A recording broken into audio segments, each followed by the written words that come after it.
Well, Mark Steele is production designer for The Boys. I'm Matt Noble. And I wanted to kick things off by asking you, Mark, what would surprise people about the set of The Boys?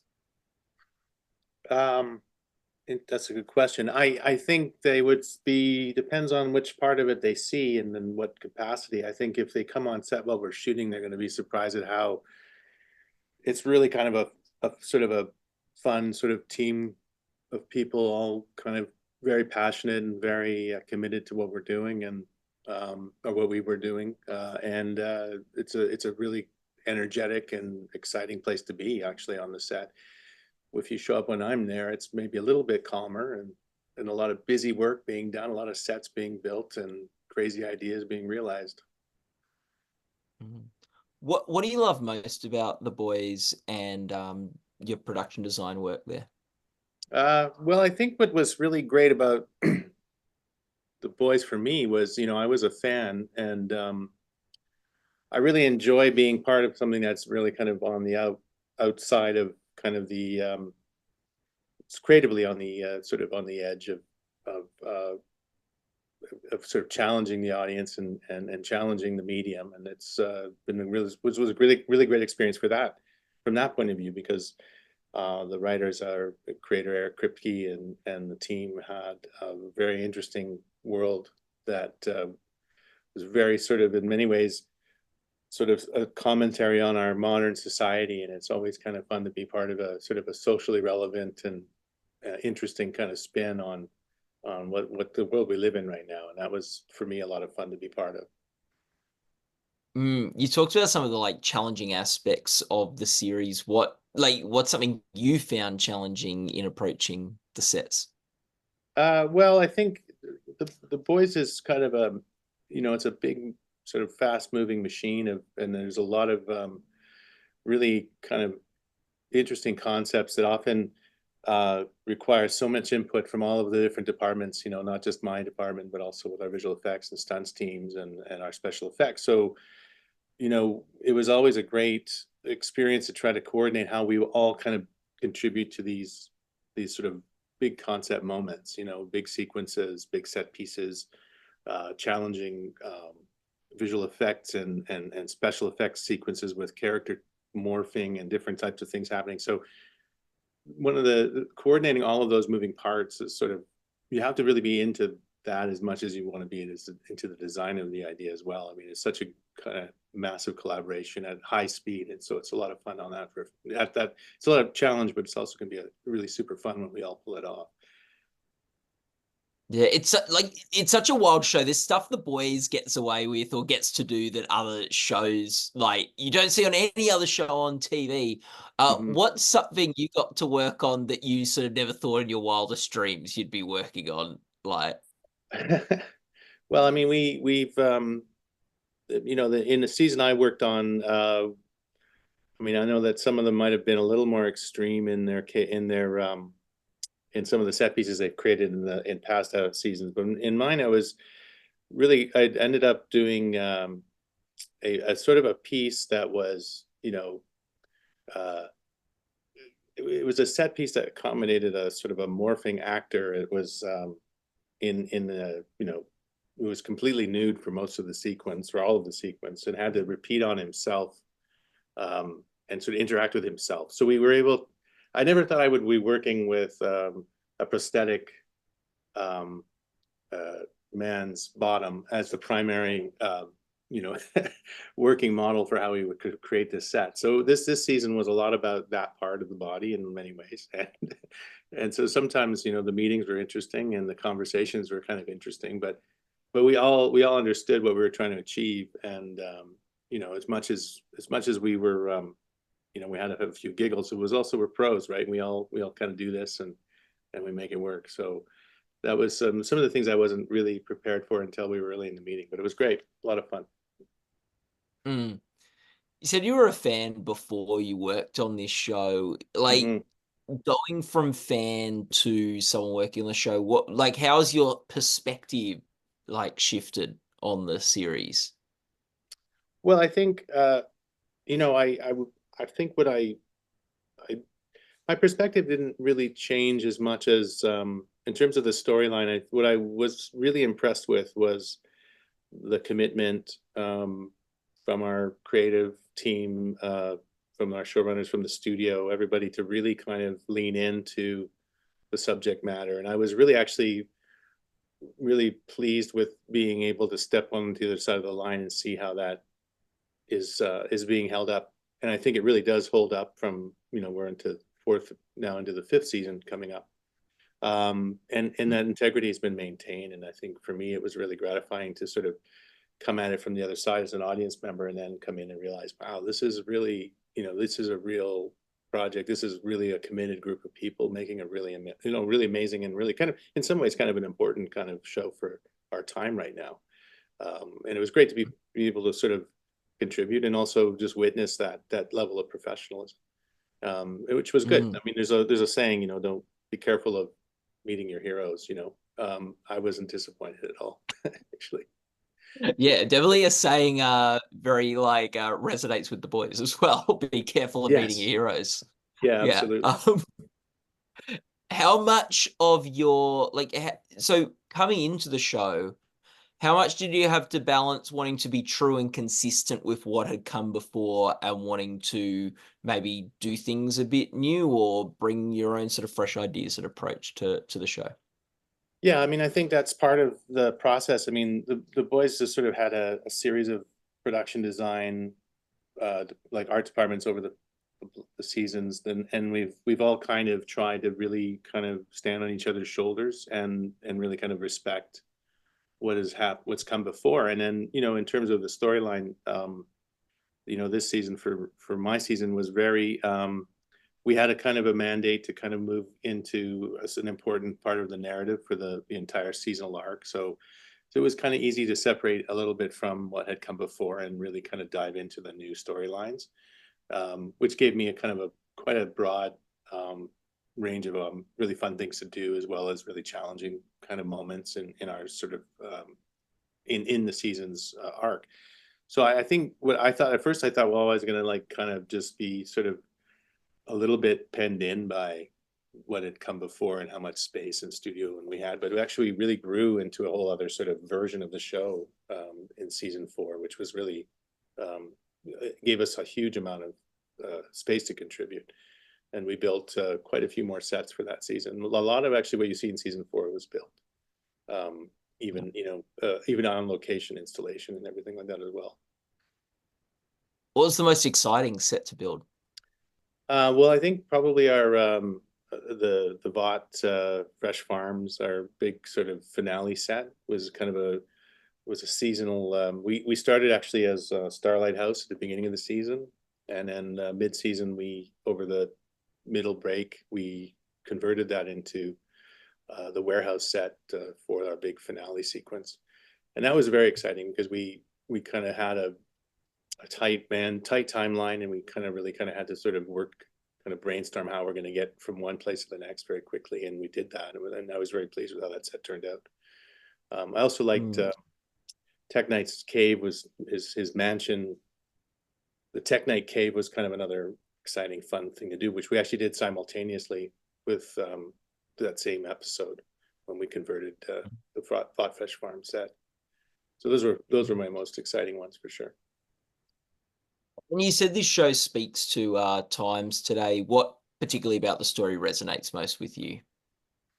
Well, I think it's kind of interesting. I mean, I'm Canadian, so I'm up here in Canada watching what's going on in the US. And I think one of the things that came out of the earlier, I think was the year before we started, a lot of the sort of boys audience that were sort of on one side of the political spectrum as we were in the US, started to recognize that it was a bit of a parody of some of the sort of more right-wing ideas in the US right now, and they started to recognize that Homelander was a bit of an avatar for some of the crazy stuff that was going on, and they kind of turned on they turned on the show, and they were kind of a little bit mad.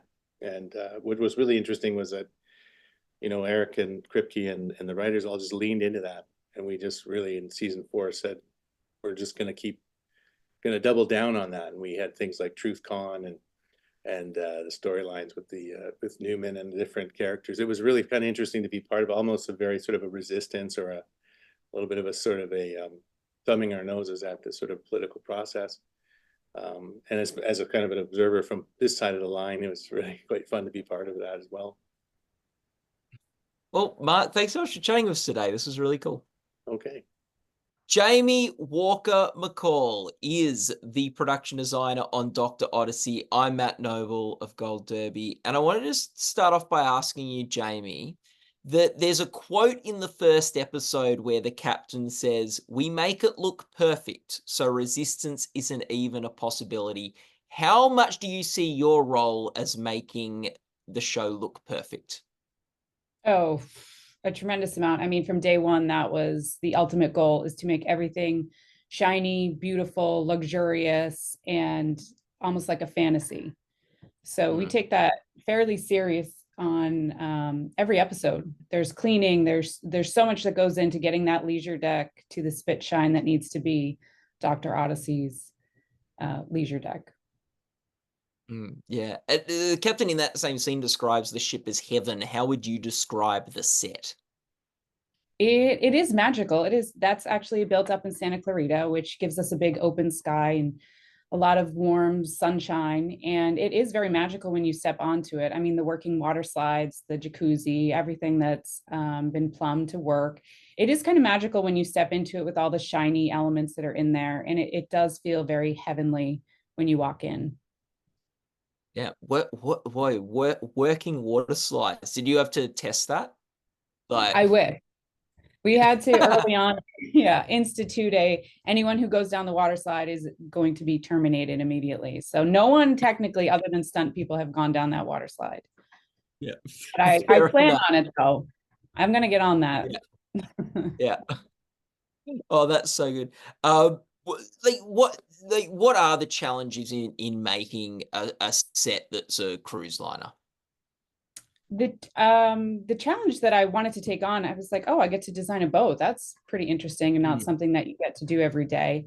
The challenge is just the multi layers that come into levels that come into the boat and how they all connect. And there was a map that I had to figure out early on of what levels, who's where, what's happening where, and how they all connect. And then the cohesiveness of each set, because Ryan Murphy wanted it to be luxurious and deco, but also wanted the infirmary to feel very concierge style. So how does that fall into the rest of the warm woods and Madagascar wood that we were trying to achieve the luxuriousness? So it was a challenge in the beginning, but when do you ever get to design a boat, which was really exciting for me. Yeah. And how, because in the show it seems so like everything's so connected. How much is there a flow with the sets, or is it all these different rooms in different spots that are patched together to look like it's all connected? It's all patched together. We have 3 stages here at Paramount, and then we have 2 stages up at Ride Canyon, and then the outside leisure deck. So again, that was just part of the mapping system that tried to create. And then I think the bigger challenge is bringing in a new director every episode and explaining, okay, if they're going to walk off there to the left, they're then going to be picked up down at Paramount, it just explaining how the geography works to everyone so that you make sure that the continuity stays for each episode with different directors. Yeah. And regardless of how the set's sort of all laid out, dealing with something like a cruise ship, it is a contained space in the world of this sort of show. Is that sort of limiting or freeing as a production designer? It's a little bit limiting. I mean, we do get to go out to locations here and there. It's a little bit limiting when you've done all your big builds up front and then you're kind of just coasting in this set for this first season, because first seasons always have budget restrictions. So now it's just a little bit coasting on the ship for a while. So it is a little bit limiting in that regard. Did you what did you learn about cruise ships from working on this show? I learned that cruise ships don't really look like our ship. Everything is Smaller, a little bit less luxurious. I mean, except for our size ship. Obviously, the large Carnival style cruise ships are massive. Just the inner workings, how unbelievable how they are, just floating cities. And I've been on one cruise my whole life. So just to find out how interesting and how intricate all of that works is amazing. Yeah. What was your favorite thing to work on for this set? My favorite thing was definitely our dining room, our great room. Just the complexity of all the little elements that are in it. It was really fun. That's where Ryan and I discussed this is our moment to bring in the Odyssey theme to the show. And we just did those big, beautiful, large scale reliefs on the four corners of the walls. The rounded staircase that comes down and the bar. It's just a fun giant room to create some little elements to, not little, large elements to, and then see it all come together in the short time frame that we had was pretty incredible. Mm. Was there anything that like you added to this sort of ship that like would make it unique from other cruise ships? There are like any sort of ideas that you're like, oh, let's put that in there. A lot of the fireplaces, we get a lot of flack for that because there's, apparently no real fireplaces on cruise ships, but we have fire, which isn't probably the safest for a cruise ship, but that's a must. On a luxury liner, you have to have a fireplace here in our Dr. Odyssey world. Yeah. And does that just show the sort of extravagance of the ship, or was it trying to say something else? No, just the extravagance and the over the top and the magicalness of what we're trying to create for this ship. With like the great that you said, like with budget, there's a bit of like limitations for the first season of a show, but there's great opportunities with the first season of a show to just set up this world and to sort of create this sort of tone. What was the thing that was important for you? What was sort of your North Star in setting up the world of Dr. Odyssey? First, it was narrowing down exactly what we wanted the ship to represent in its beauty and luxury. And that was the first challenge, just to kind of narrow down what was the ship saying and what was the Art Deco modern directive that I was given. And then after that, knowing that it could potentially, if it was successful, go into multiple seasons, I felt a great responsibility to try to plan for future seasons of like, how could we build off of this? How could I responsibly build pathways and ways that we could then expand upon in future seasons. So I think as I was going along and once I narrowed down the ultimate look of the show, then the biggest challenge was trying to figure out how do I not kind of, bone myself in future seasons if we are lucky enough to have future seasons to expand upon what we've done. And sort of as a production designer, how do you think what you do, how do you think what you do helps set the course for where a series goes? I think it's extremely important. I mean, I'm the first one on. I was the first one on the show. And then the things that I come up with then influence the costumes and influence the hair and the makeup and everything like that. So I think it's a great responsibility to come in and work with whoever you're working with, just to come up with the look that then everybody else is being inspired by. It's a great responsibility to be the one who has to inspire the entire crew to get into character and get the actors into character and make them feel like they are on a luxury cruise ship every time they step onto it. Yeah. And just quickly, what inspired you as you worked on this? So many I mean, so many things inspired me. Just my process kind of, I go down into a deco rabbit hole and just kind of went into it, and then was inspired by wine room, like random things just inspired me to create what the ideas that I then pitched and what you see on the screen today. So I there wasn't one specific thing. It's just the weeks of my researching and inspiration all around. Oh, awesome. Well, thanks so much for chatting with us. That was so exciting. Thank you for having me. Toni Barton does production design on Fight Night, the $1 Million Heist. I'm at Nobler Gold Derby. And Toni, I just want to start off. It's such a wild story. What was sort of the most sort of like exciting thing you got to work on? Oh, I mean, just really telling a story that, the people that when I went to Atlanta, there were too many people that were familiar.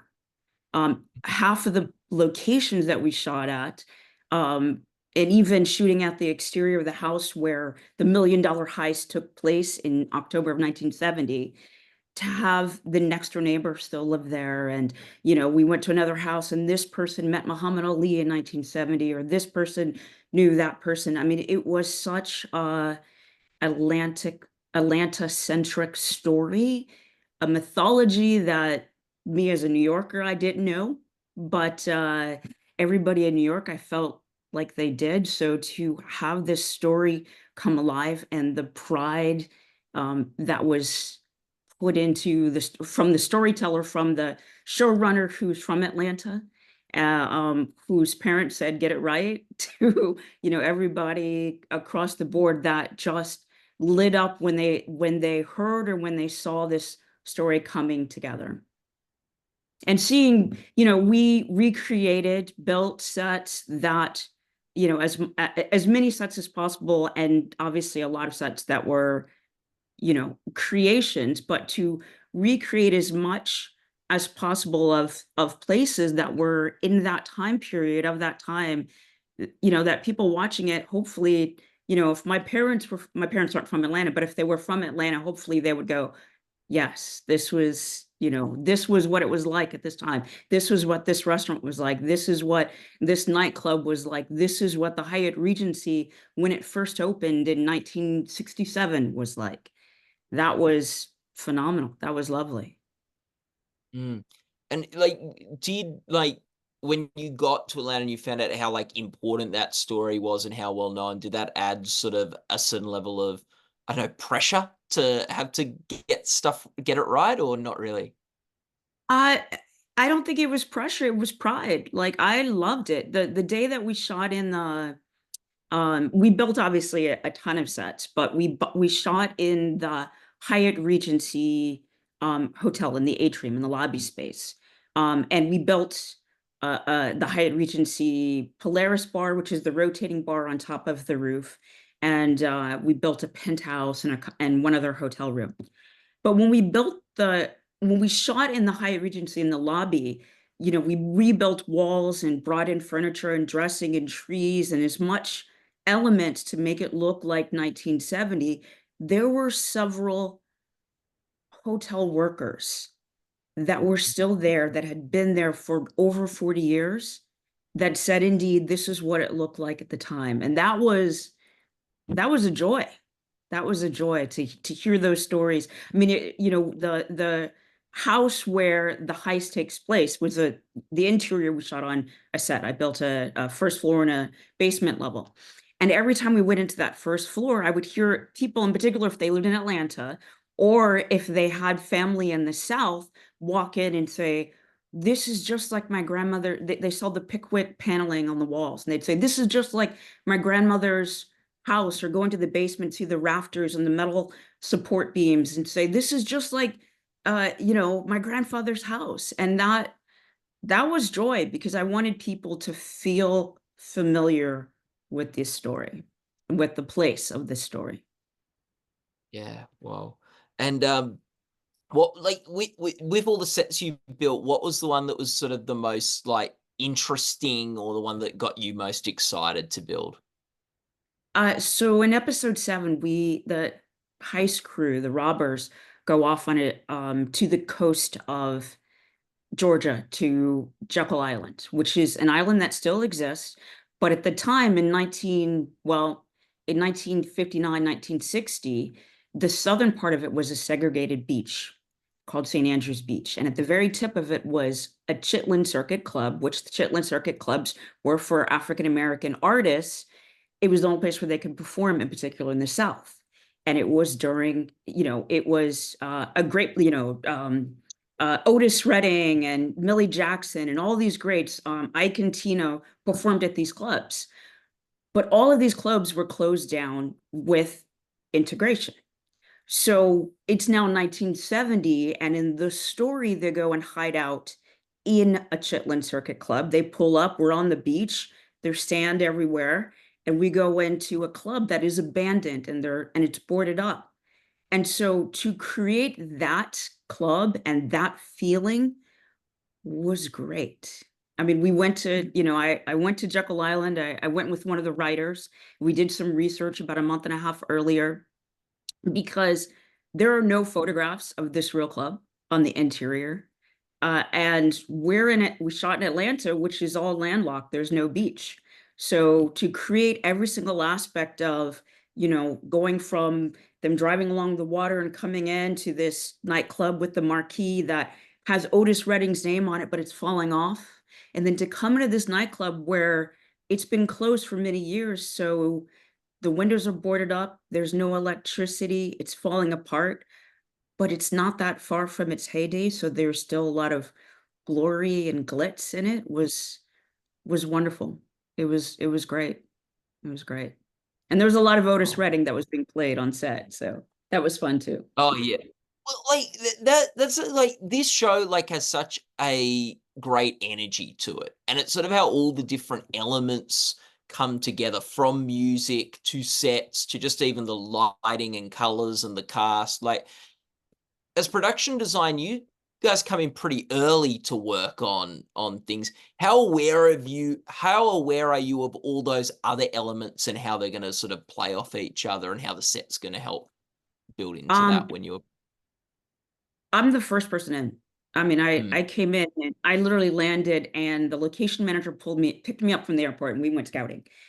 Just because I'm not from Atlanta, so I had to do research and understand, what this time period is, what the houses are, that, they were designed by an African-American architect in the 50s, 40s and the 50s, and just understanding all aspects so that I can indeed build this world. But even every single aspect of it, I mean, there was a lot in terms of how much we had to build, because nothing is of that time period, but a lot of scripts were rewritten once the writers and the director saw some of the sets to create more. I mean, just the penthouse where Samuel Jackson's character, Frank Milton, lived, and on top of the Hyatt Regency, was literally only supposed to be in the first episode and the fourth episode. And I think I probably got a little angry because they were 7, 8, not, I mean, they were in all the episodes because they loved it so much. But that brings me joy to, have them create this, to write more, because they're realizing what they can do, Mm. Yeah. And just quickly to finish off with joy, like, how important is joy for you in what you do? Because it's come up a few times in the answers. Yeah. Well, I mean, it's I don't know how important joy is, but we dive into these worlds. I remember when I was in high school, I was working in an architecture firm. I wanted to be an architect. And I remember an engineer coming to me and saying, you should be an engineer. Engineers get to know so much about one thing.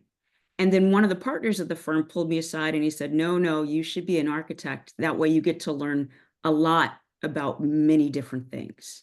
And that indeed is a joy. That is a production designer. We get to learn a lot about so many different things. So every single project that we, going into Fight Night, Million Dollar Heist, and learning a place, a time period, a story, a culture that I knew nothing about, that's from before I was born. I mean, it's just, that is indeed a joy. It is. That's so awesome. And like, great to talk to you about the joy of learning. That was really cool. Thanks so much, Toni. Really appreciate the chat. Thank you. Thank you. Mara LePere-Schloop is production designer for Anne Rice's Interview with the Vampire, Matt Noble from Gold Derby. And I wanted to start off by asking you, Mara, like, how do you approach a show like this in terms of like wanting it to represent the sort of historical time that you're looking at, but also incorporate sort of those fantasy horror elements?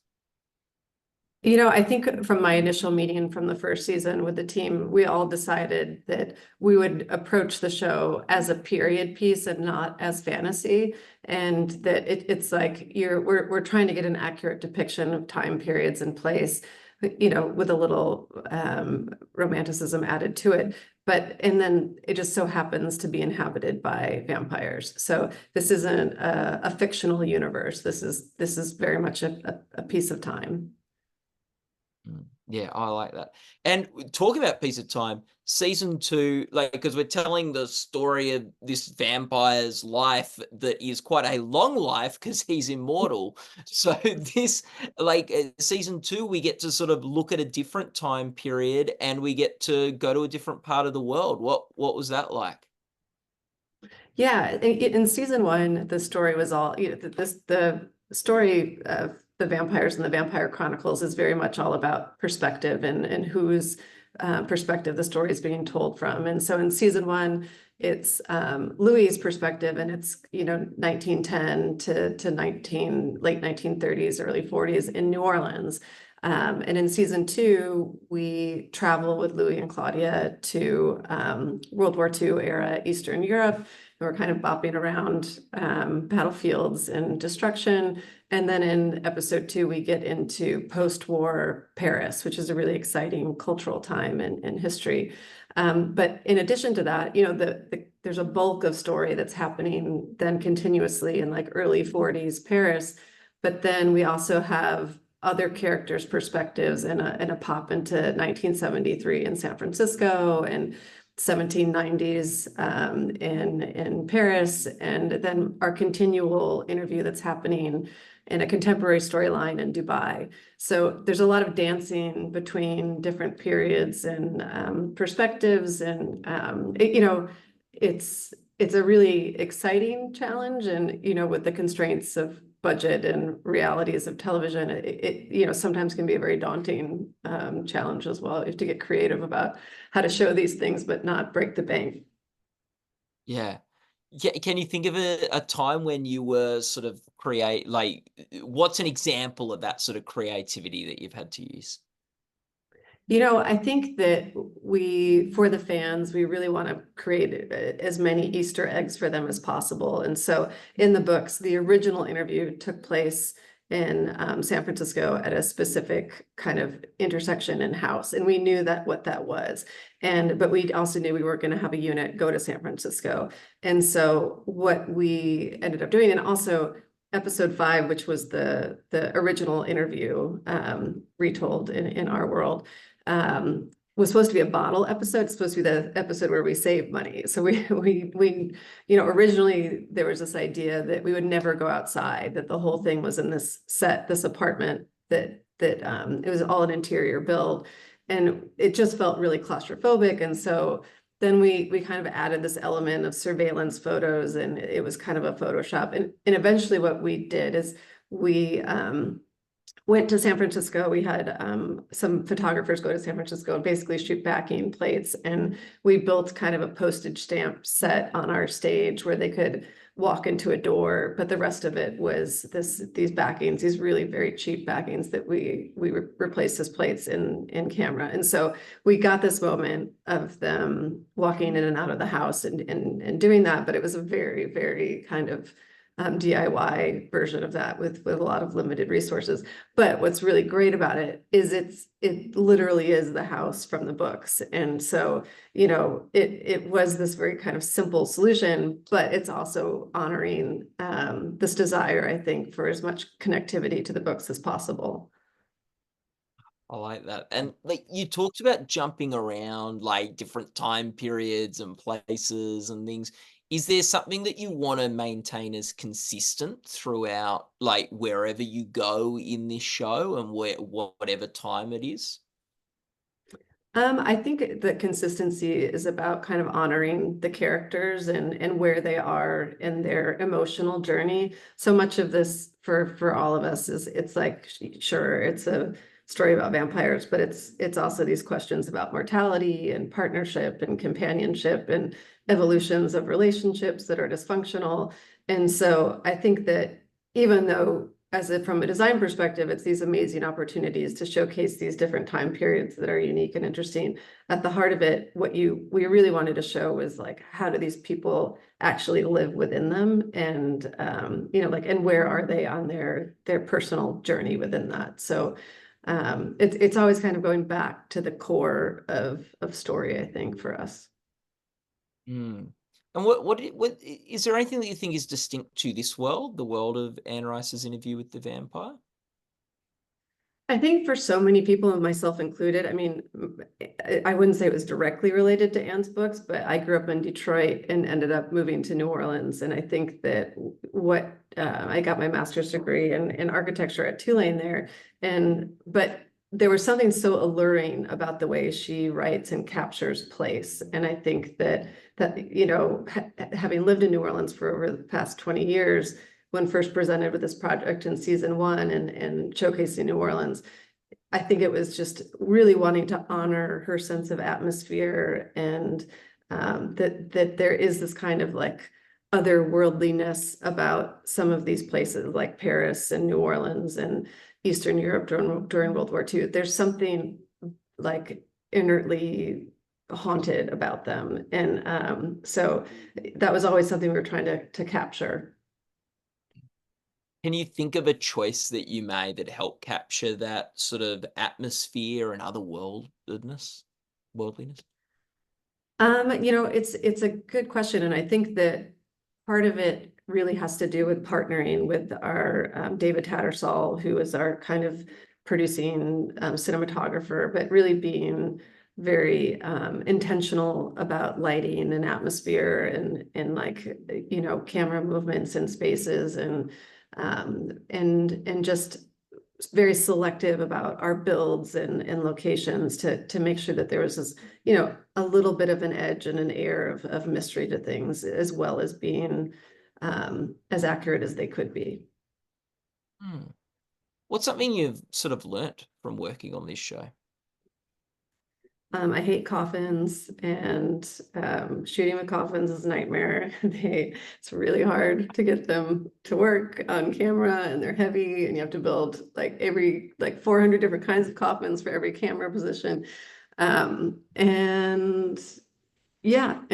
vampires love to destroy things, and so nothing is safe. Everything gets destroyed, even though they tell you it won't happen.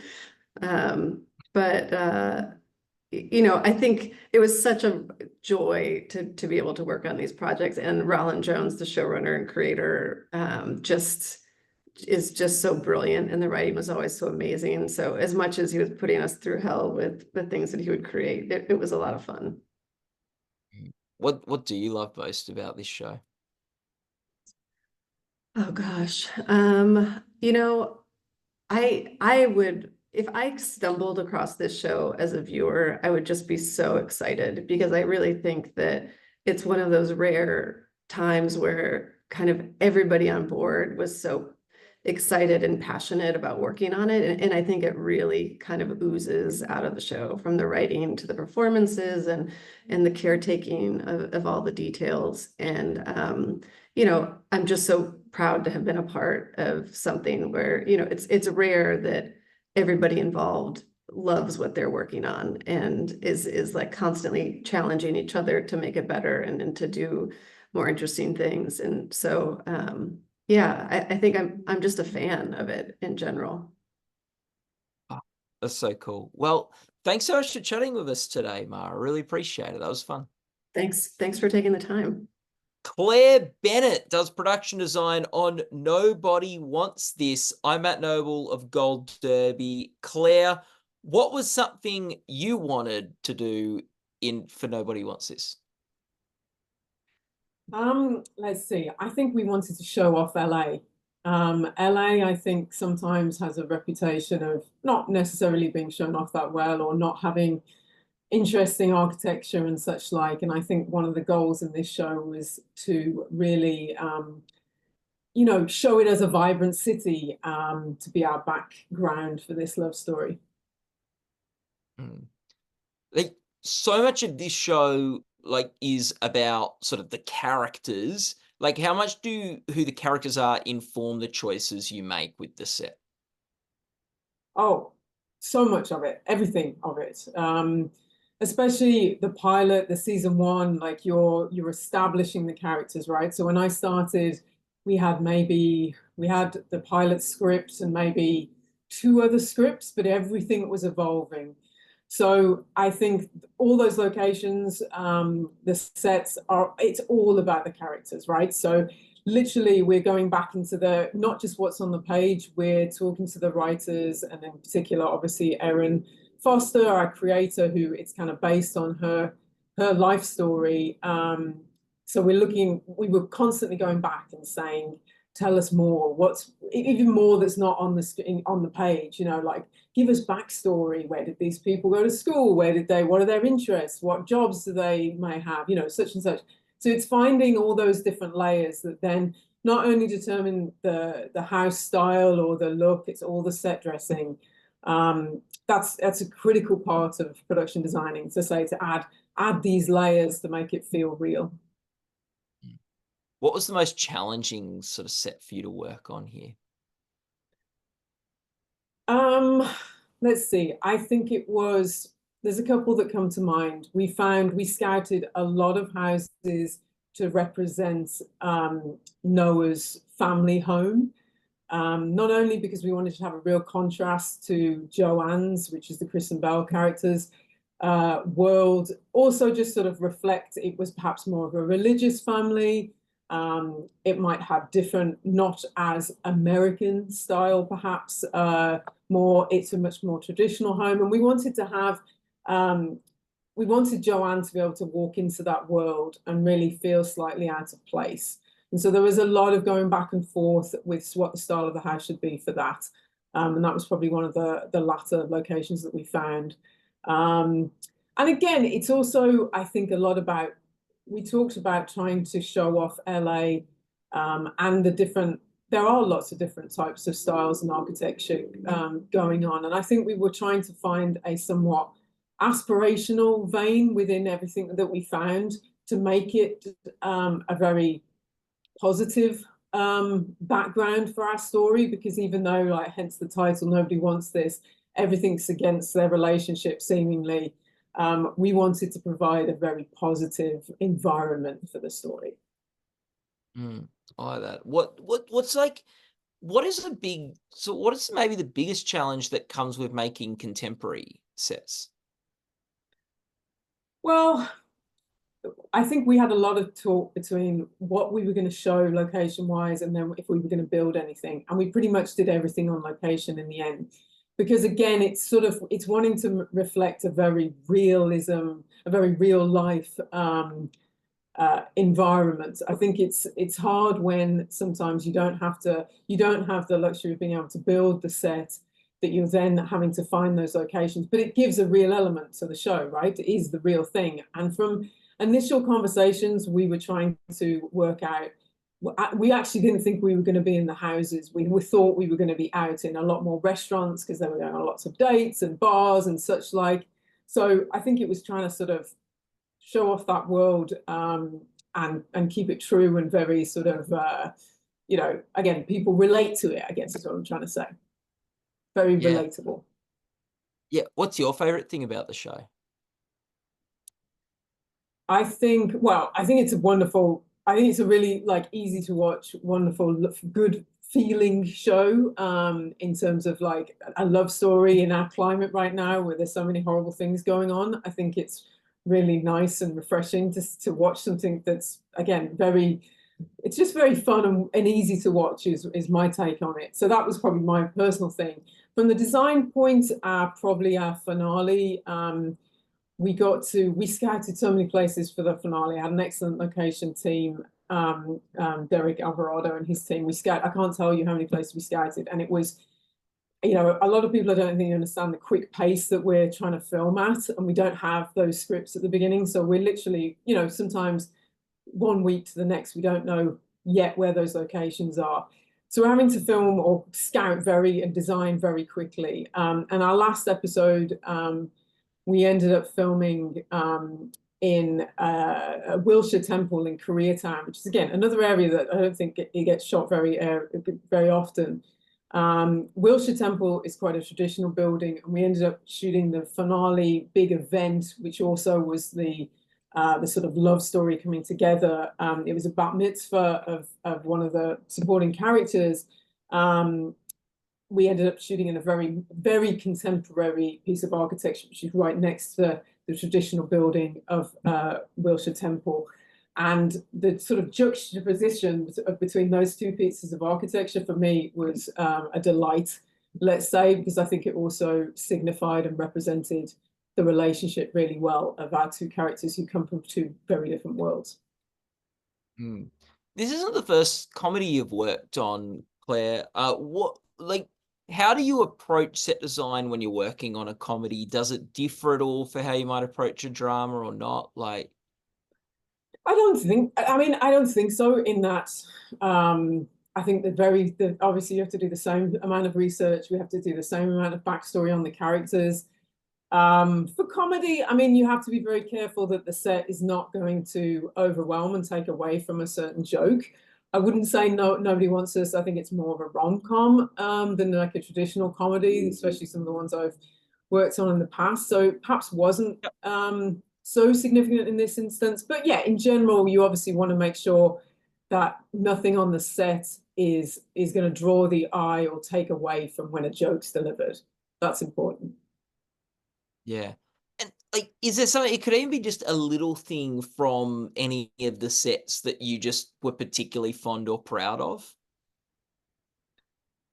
We didn't shoot there a huge amount, but in the end, Joanne's apartment, we really wanted to find a sort of an old Hollywood vibe. We looked at shooting in Beechwood Canyon a lot, and we ended up creating her apartment. It was based on a location in Nichols Canyon, but we love the sort of old Hollywood vibe. There's so many just sort of boring apartments in LA that we really wanted to find somewhere that had some interest and some really sort of something to throw back on to old Hollywood. So we found a place that had these beautiful curves and was, built back in probably the 30s. And it just had some really nice architectural elements, which I say, when it was first written on the page as just an apartment, we really wanted to push ourselves to find somewhere that was cozy and interesting for the audience to be able to view. Yeah, that's really cool. And if you were to describe your sets in one word, what would it be? One word. Yeah. I'll give you three if you want. Okay, I'm going to just say aspirational, because that was what we were going for. I like it. Well, thanks so much, Claire. It's been great to chat. No, thank you. I appreciate this opportunity, and it's been so nice to hear all the other designers and hear all of our experiences. So it's a great idea. Thank you very much. Jon Carlos does the production design for Palm Royale. I am Matt Noble of Gold Derby. Jon, where did you start with the production design for this show? What was the set that you sort of focused on first? The very start, I kind of begged the production to send myself and Tate Taylor, the director, to Palm Beach for like a 36-hour scout just to feel the vibes of it. Because knowing that we had to not only recreate Palm Beach in Los Angeles, but also 1969 in 2024, we wanted to at least get the architectural and topographical vibe correct before we got our boots dug into the research here in LA. The very first set that I designed was Seal Chapman's. We were still kind of out searching locations. So while that was going, I started modeling Seal Chapman's, knowing that this was kind of a centerpiece and a showcase for the women that kind of had to be ornate and opulent, but at the same time really be neutral because of the amount of character and color and the costume that was going to come into the space. So trying to design something that was, like I said, something opulent, rich, detailed, but not loud at the same time, I knew it was going to be a challenge, and kind of set the language for the show. Now, the show's about Maxine, who has a lot of ambition. What what was the most ambitious thing you took on this for Palm Royale? I would say personally for me, I'm not usually the loudest designer in terms of color, as obvious by my background and what I'm wearing. So knowing that we were going to really push into the loud colors of the 60s and bordering the 70s, and as well as the Lilly Pulitzers of Palm Beach, I really wanted to make sure that I got outside my comfort zone. And I surrounded myself with a bunch of peers and really talented artists that would really help me feel comfortable doing that. And I'd say my set decorator that I work with, or the set decorator I work with, Ellen Reed, costume designer Alex Freeberg, we collectively put our heads together and just created these giant color palettes that we sort of attributed to each of the women, each of the environs, each of the geographies. And little by little, I just felt myself getting more comfortable with pushing these louder colors than I was personally used to using. And I think it really kind of created a world that felt as if it was a recreation of a period, but I think at the same time, we sort of kind of created this own fantasy world that was the language of the show, that I'm really proud of, and I think was successfully kind of carried through between all the various departments on the show in terms of their different crafts. Can you think of a color that grew on you the most or that won you over? Like at first you thought, oh no, that's too loud, and then you're like, no, this color's so cool. I know my daughter would like me to say pink, but I still have a fear to pink. It's just a really hard color to get right. It can go Pepto-Bismol real fast. I would say orange. I remember there was like a first grade project. We had to write what our favorite color was, and it was orange. And I kind of found that poster like years ago, and I was like, what was I thinking? But in the show, finding the right use of orange in different places, it's not one of the most widely used colors in our color palette, but I felt like where we did put it in, it was surprisingly always very comforting for me. And it's not usually a comforting color. What's a choice you made that you're particularly proud of? I think very early on, I was working with Ellen, and we kind of decided that we wanted to attribute certain color palettes and certain architectural styles to each of the women in their mansions and their environs. And we kind of also did this holistically as setting color palettes for Palm Beach versus West Palm Beach. And so we kind of created these rules for ourselves that Alex, our costume designer, also really wanted to support. And so when we kind of created these fundamentals, we were able to each branch off and start to kind of work within those and then choose to break them when we felt that it was like a character moment where that would break. And I think creating that baseline for us, as all three of us kind of went off on our own paths and did research and found objects and designs and started bringing ideas to the table, there was kind of this like innate and instinctual collective cohesion that occurred because of kind of these baselines that we created. And so there would be moments where we talked every single day about like the width of a stripe on a chaise lounge chair because of the pattern that they'd be wearing on top of it and how that would complement each other. And there were like highly minutiae detailed conversations like that. But then there would be things where I would pick out an accent color for like a vase with Ellen in the set, and then Maxine would walk in and she'd be wearing that exact dress and that exact color. And that was not part of a conversation, but I think we became so instinctually in tune with each other that those types of coincidences happened on a daily basis. And it just was kind of magic. Oh, that's so cool. And like, Palm Royale, it's all about rules and breaking the rules or following the rules and all that sort of stuff. So I really like that. What's something, actually, what was the set that was the biggest challenge for you or you found the most difficult to get right? I think, I mean, all of them were challenges in beautiful ways. I think the one that was probably the hardest, and it mainly had to do with time, was our finale episode. We were doing the big beach ball, which is the last party of the season, kind of the culmination of all the different galas. And early on, when I first started the project, I only had 2 scripts. I didn't realize that almost every episode or every other episode, there was going to be some sort of beach ball or gala. We kind of joked that we were doing Palm Beach Bridgerton, and it was totally unbeknownst to us at the beginning. And so I think we had some real fun on each of those different events, but when we got to the finale, it had to be bigger and better than the rest. And we didn't really have a theme or a script for that until about a month and a half out. So with 5 weeks left to shooting and knowing that the entire episode pretty much took place inside of this tent, we had to really put our heads together to figure out how are we going to make this interesting and how are we going to make this epic. So from the first cocktail napkin sketch that I did through the first day of shooting, it was only 5 weeks to build that entire event space. And so we kind of had to divide it, knowing each of the different departments could come in and attack simultaneously. And a lot of the different departments, grip, electric, costume, set deck, construction, greens, we'd all worked together on a previous project. And so we kind of had this great language and familiarity with each other. So we were able to create calendars where we said, okay, grips will come in, hang the pipes, drapery comes in, hangs the drapery, construction's coming from the bottom and they're doing the first floor all in hard scenery. So we could have everything being built simultaneously, which was the chart, the linear calendar for this build was kind of insane for the logistics. But at the end of the day, the layers just kept coming in simultaneous. And I think really the cohesive collaboration from all the departments coming together for me was a really proud moment. What is there something you learned from working on this show?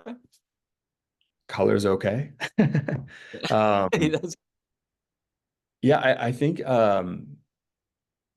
it's being on paper it's a comedy, but I think it was really important for us to kind of lean into the exuberance of these women, but at the same time finding some sort of grounded reality. And so finding that balance, every day we kind of would always ask ourselves, are we going too far? And at the end of the day, I think we just realized you can never really go too far as long as it's grounded in some normalcy.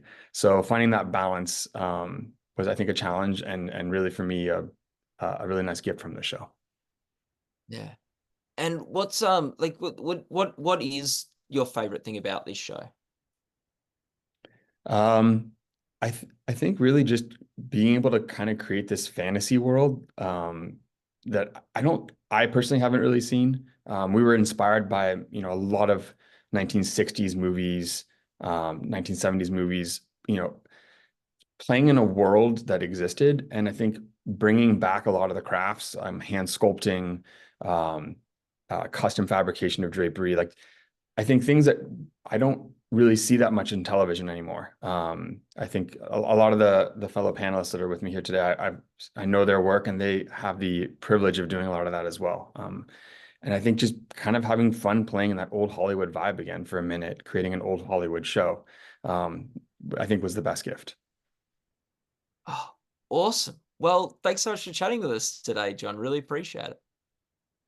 Thank you. I'm here with Mark Steele of The Boys, Jamie Walker McCall from Dr. Odyssey, Toni Barton from Fight Night, The Million Dollar Heist, Mara LePere-Schloop from Anne Rice's Interview with the Vampire, Claire Bennett from Nobody Wants This, and Jon Carlos from Palm Royale. And these are all production designers. We're going to have a bit of an all-in production designer chat. And I just might kick things off with Mark. What makes great production design? Well, I think it's when you're able to dial into really the core of a story and really expand it into a complete, more visual universe. I mean, that's sort of, to me, all of my core. I'm impressed with so much of everyone's work.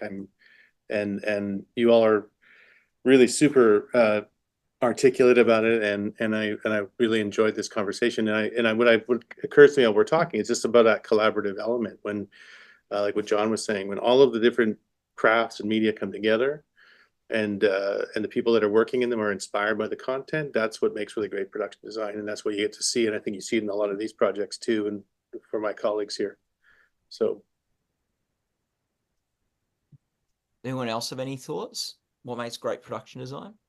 I was just going to say, a couple weekends ago, I went to the second production designers gathering in Greece, and it's like 300 production designers from all over the world, which I have to say, the first time I heard about that, I was like, this is my worst nightmare. But it actually is like the most incredible thing in the world. And I think that what I found from that and from conversations like these is the reality is that all of us would do vastly different things on every project. And it's all kind of like about process and what you do. But I think at the heart of it, what we all are problem solvers. And I think you just figure out different ways to come to different visual conclusions about how to kind of convey these ideas. And it's a collaborative medium that kind of ebbs and flows with design and decision making. And so there's never, the outcome is never going to be repeated twice. It's like, and that's even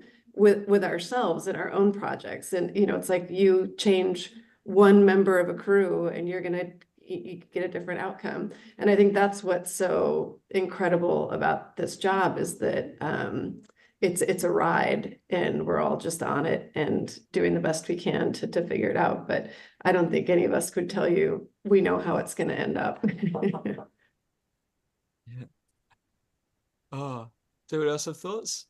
I think we are all good storytellers using visual elements. Yeah, no, it's a good point. Do people here have a favorite set that sort of has inspired them, or just something that they love growing up watching? It could be a favorite TV set or something like that. Jamie, do you have one? Oh, definitely. I have Gone with the Wind was a big one for me growing up. And now that I'm in this position, I think about if I were production designing that and read Atlanta Burns, I know that's so cliche, but it would truly be oh man, how are we gonna do this? So yeah, that for me. Yeah. What about you, Claire? Do you have a sorry, Claire, do you have a favorite set Ooh. of all time? I don't have one. I think it's all over. I going back to massive movies to regular TV shows. I don't have one. Also I guess what got got me intrigued initially was actually seeing live theater. I grew up not far away from Stratford-on-Avon, where Shakespeare's and seeing a working set and all the how it changes got me as a child, I couldn't believe it, that world changing in front of me. And I think that's what then started me down this road of set design. And that's what we do, right? I know it's all edited together on the TV, but we're still working out as production designers one set to the next and how they look next to each other and how it's all going to work. And so I think we talked about it earlier on, about problem solving, right? And how and that's so much part of what design is, just from the get-go. Yeah, Toni, do you have a favorite set of all time or something that inspired you? I don't have a favorite set of all time. I mean, as a kid, West Side Story and Sound of Music was the world to me, but how could that not be? But I was, when I was in college, I read George Wolfe's The Color Museum, which is George Wolfe's famous director, but coming, similar to Claire, coming from theater, to this day, I've never even seen the play, but it was the first time that I read something that I could see it in my mind, if that makes sense. And so, I mean, I could see the set, I could see how it transforms. It's all these different stories that turn into the next story. And then you have all these characters that are kind of like a choreo poem, just waving in and out. And I could, as I read it, see it. And that was the first time that I even thought about scenery or even understood the value of it, because I was interested in architecture. So I think in creating these stories that become alive, I mean, the notion of the collaboration of allowing somebody else to experience that, I mean, that's amazing. But there's too many favorite sets to even pick one. It's impossible. Well, what makes someone want to get into production design, Jon? What's that thing that or at least got you into it?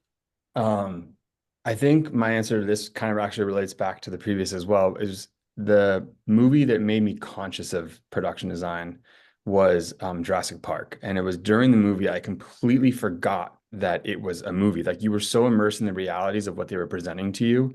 And in that 90 minutes or 2 hours, like, you really believed dinosaurs were existing alongside us. And I know that I did not stop talking about it for months, not understanding why, but I was just became so obsessed with it. And so for Christmas that year, I was gifted the making of Jurassic Park, which included all of the concept art, model making, storyboarding.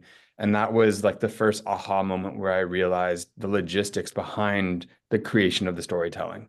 And it, like, my like right brain, left brain personality like clicked onto it immediately, and realized that there's a certain methodology to creating storytelling visually.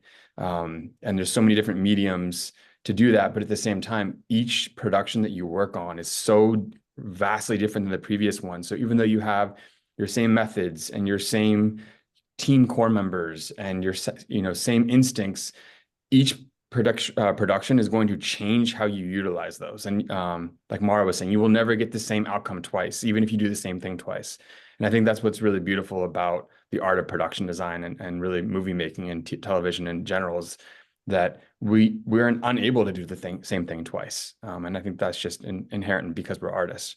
So yeah. Yeah. Oh, that's so cool. Is there like does anyone else have any thoughts on that? It's funny. I've in the last few years, some opportunities have been presented of like considering directing or producing and doing some other things. And though enticing, I just have zero interest. It's like I can't imagine having to deal with actors all day. Anytime I'm forced to be on set, it's like my worst nightmare. And so I can't imagine doing anything else. I love every aspect of the job, and it's from collaborating with team members to designing and like the months of research and development that goes into it. But it's such a uniquely creative job that also requires so much management and interpersonal skills, and like what we get to do and who we get to interact with, and these incredible technicians and specialists that we get to imagine and create the most wildest things you can think of. I mean, it's unlike anything else. And we're constantly, especially in this day and age with the industry kind of in shambles, we're always trying to figure out like what's the off ramp, and it's a very sad because it's like I don't know what else any of us can do. Like, we're all uniquely qualified at this one weird thing that doesn't exist in other capacities. Yeah, it's interesting if you try to apply the keywords of this job to any other kind of search, it doesn't really track. I mean, I started out, if you'd asked me back when I left school, I wanted to direct things, and then somehow I found myself in art departments, and then I found myself the same, like the idea of being on set was sort of not my favorite place to be, but I wound up director adjacent, and I felt, that this job allows you to influence and bring your ideas to filmmaking. In a way that I've learned is sort of way to influence what you think in ways that you could bring the story to life with your ideas. And I enjoy that part as well, but I don't think I could do another job in this industry except this one now, because it is so entrenched, and every project's a puzzle, it's a big puzzle to sort of coordinate and figure out how to do. And that's very stimulating too. A big part of why I like doing it as well. So how do we all get on the same page and stay there? Yeah. Jamie, you have any thoughts? I mean, I do. One of the things, I hate being on set as well. And I also don't like being in front of camera. So that's probably why I'm a little bit subdued in this. It's kind of, I like to be behind the scenes. I like to, be the puppeteer behind everything as we do, and making sure everything's happening when it's supposed to happen, but I don't want to be a part of it, like very adjacent from it. So yeah, I think we kind of all feel the same way in that we love what we do, but we're also like to be behind the scenes and not be seen. Hearing that, I'm sorry, because I don't feel alone. So thank you for everybody stating that. Yeah. Do you have any more thoughts, Toni? No, that I mean, sort of stuff? I agree. I mean, the introvert in me is like crying right now. So I have no more thoughts. Thank you. Okay. Yeah, Um, this is a special torture for us all, actually. Thank you. yes. Oh, well, Ed, John, did you have any just thoughts on what, like, you've shared on that? But one thing when you're talking about Jurassic Park and how like it just became this world that captured you, John, just some quick thoughts from you on like how much as a production design do you have that tension of wanting to do like great work that's noticed, but at the same time not be noticed because it's just the world? Yeah, I think that's one of our large challenges is that we want to provide the best environment we possibly can, but sometimes that best environment isn't what's right for the story in terms of being loud. You have to kind of fall back to the character, to the story, to the pace. So finding that balance and still cramming a million details into it. I think one of our jobs and duties as a production designer is you have to find that line. You have to put your foot over it every single day. And if you haven't found that line and if you haven't tested the sand on the other side of it, then I don't think you're doing your job. And I think that is in terms of design, in terms of budget, quite frankly. As much as producers don't want to hear that, you like if they give you a budget, you have to go right to that edge and find that, because if you're not spending it, then they're not getting their money's worth.